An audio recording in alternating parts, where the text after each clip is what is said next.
আসসালামু আলাইকুম প্রিয় দর্শক শ্রোতা সবাই কেমন আছেন?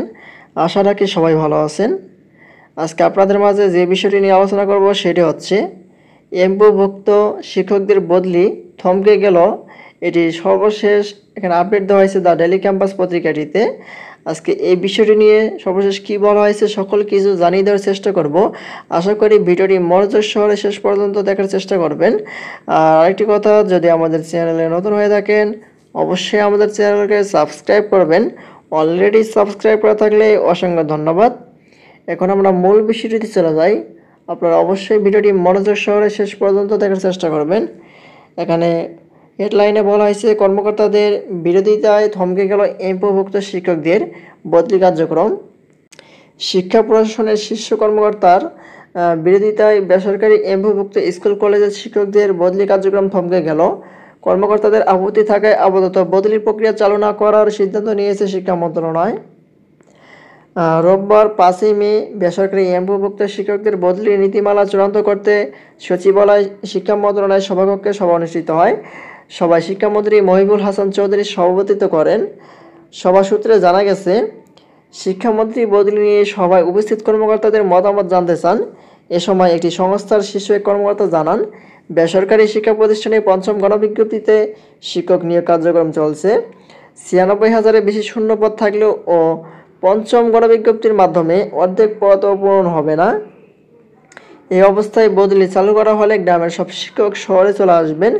গ্রামের স্কুলগুলোতে খালি হয় ওই পদগুলো আর পূরণ করা সম্ভব হবে না।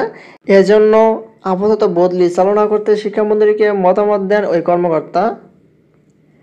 ওই সূত্রে আরও জানায়, শিক্ষা প্রশাসনের আরেক কর্মকর্তা সরাসরি বদলি চালু করা বা গেলে সমপদে এবং সময়স্কেলে প্রতিষ্ঠান পরিবর্তনের সুযোগ দেওয়ার পরামর্শ দেন। তবে এখানে মামলাসহ আরও কিছু জটিলতা দেখা দেওয়ায় এই প্রস্তাবও আপাতত চালু না করার সিদ্ধান্ত হয়।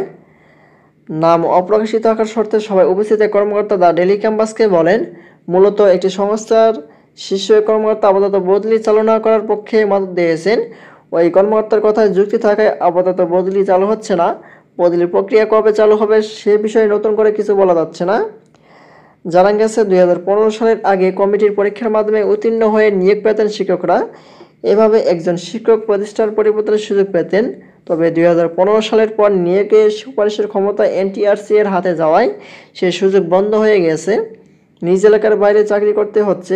এর ফলে শিক্ষা প্রতিষ্ঠানের পরিচালনা কমিটির সভাপতি, সদস্য কিংবা প্রতিষ্ঠানের প্রধানের হাতে নানা ধরনের হয়রানির শিকার হতে হয় তাদের।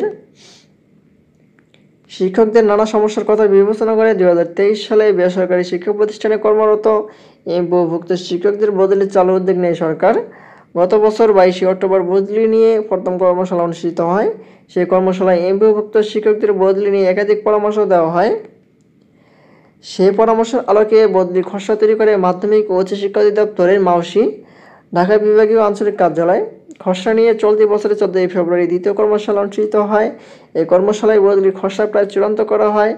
আজ রোববার এ নীতিমালা চূড়ান্ত করে পরিপত্র কবে জারি করা হবে সে বিষয়ে সিদ্ধান্ত হওয়ার কথা থাকলেও কর্মকর্তাদের বিরোধিতায় তা থমকে গেল। এই হচ্ছে এমপিওভুক্ত যে সকল স্কুলগুলো রয়েছে সেটির শিক্ষক বদলি নিয়ে সর্বশেষ আপডেট। আজকের মতো এই পর্যন্ত সবাই ভালো থাকবেন। আর এটি সম্পর্কে বিস্তারিত আপডেট পেতে আমাদের চ্যানেলটিকে সাবস্ক্রাইব করে পাশে থাকবেন। ধন্যবাদ সবাইকে। আসসালামু আলাইকুম।